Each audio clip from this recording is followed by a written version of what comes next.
এই মুহূর্তে সব থেকে বড় খবর, ভোটের দুদিন আগে ছুটি ঘোষণা করা হলো সিভিক ভলেন্টিয়ার ও গ্রামীণ পুলিশদের।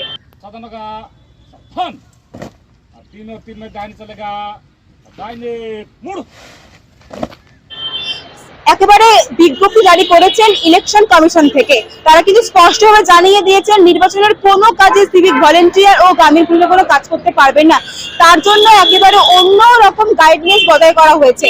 আর এক্ষেত্রে বলা হয়েছে নির্বাচনের কোনো কাজে কিন্তু সিভিক ভলেন্টিয়ার কোনো যোগদান করতে পারবে না, এমনটাই বলা হয়েছে। একেবারে কড়া নির্দেশ জারি করা হয়েছে কমিশনের তরফ থেকে, এমনটাই দেখা যাচ্ছে এই মুহূর্তে। এটা কিন্তু সব থেকে বড় এখন এই মুহূর্তের ব্রেকিং নিউজ।